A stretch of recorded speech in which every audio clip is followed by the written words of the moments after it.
দেখুন, মমতা বন্দ্যোপাধ্যায়কে শুধু আমি এই প্রশ্নটাই করবো, মোথাবাড়ির যে ভিডিওটা দেখা যাচ্ছে, যে ভিডিওতে হিন্দুদের বাড়ি ভাঙচুর হয়েছে, হিন্দুদের দেবতা নিয়ে অশ্লীল কথা বলা হয়েছে, রামচন্দ্রকে কোথায় ঢুকিয়ে দেবে জয় শ্রীরামকে সেটা বলা হয়েছে।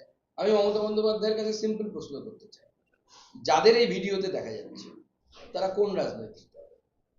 আমি তো শুনেছি তিনি, যাদের দেখা যাচ্ছে তাদের মধ্যে থেকে একজন নাকি সেখানকার বিধায়ক সাবিনা ইয়াসমিনের আত্মীয় হয়।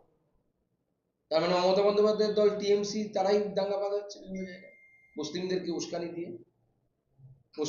উস্কানি দিয়ে, তারা এই কাজ করাচ্ছে। আমরা জানি মমতা বন্দ্যোপাধ্যায় কতখানি হিন্দু কতখানি মুসলিম, আমরা পুরোটাই জানি।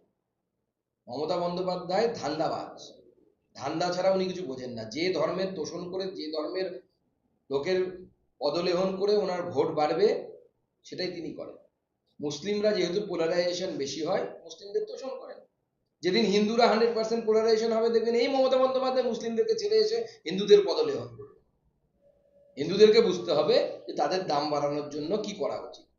তো হিন্দু সমাজের তরফ থেকে রামনবমী বিভিন্ন জায়গায় পালিত হচ্ছে, পশ্চিমবঙ্গের বিভিন্ন জায়গায় পালিত হয়, ভারতবর্ষের বিভিন্ন জায়গায় পালিত হয়। সেখানে যদি কেউ আবেদন জানায় রামনবমীতে পার্টিসিপেট করার, ভালো কথা তো সেটা। আমি তো ফিরহাদ হাকিম সাহেবকে দাওয়াত দিয়েছি, উনি দাওয়াত দিয়ে বেড়াচ্ছেন সবাইকে, ওনাকে কেউ দাওয়াত দিচ্ছে না, খারাপ লাগছে দেখতে। আমি তো ওনাকে বলছি যে জয় শ্রীরাম বলে মিছিলে সবার আগে ফিরহাদ হাকিম সাহেব কলকাতায় আনে, মাথায় একদম গেরুয়া ফেটি বেঁধে। রামকে বলেছি যে ভারতীয় জনতা পার্টি কোথাও রামনবমী করে না। ভারতীয় জনতা পার্টি নেতৃত্ব বা কর্মী যারা আছে তারা হিন্দু হিসেবে বা এই সমাজের লোক হিসেবে রামনবমীতে অংশগ্রহণ করে। তো ধর্ম রক্ষার জন্য সেটা করা উচিত, সবাই করবে, সেখানে অসুবিধে কি আছে?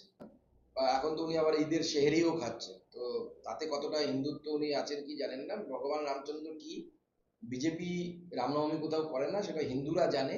হিন্দুরা যেভাবে রামকে পুজো করতে চায় সেইভাবেই করবে। অতীন ঘোষ কে তুমি বাবা? কোন তুমি নগরপাল? কোন তুমি হরিদাস পাল? তুমি ঠিক করে দেবে ভগবতীর পুজো হবে না ইয়ের পুজো হবে? হিন্দুরা ঠিক করবে কার পুজো করবে। এটাই তো হিন্দু ধর্মের ফ্লেক্সিবিলিটি, এটাই হিন্দু ধর্মের উদারতা, যে কার পুজো করবে। হিন্দুরা পাথরেরও পুজো করে, গাছেরও পুজো করে, সূর্যেরও পুজো করে, আবার রামেরও পুজো করে, ভগবতীরও পুজো করে। এটা বোঝার জন্য ওনাকে হিন্দু ধর্ম সম্পর্কে অনেক পড়াশোনা করতে হবে, যেটা ওনার নেই। বাংলা খবর, আপনার রাজনীতি, আপনার আওয়াজ।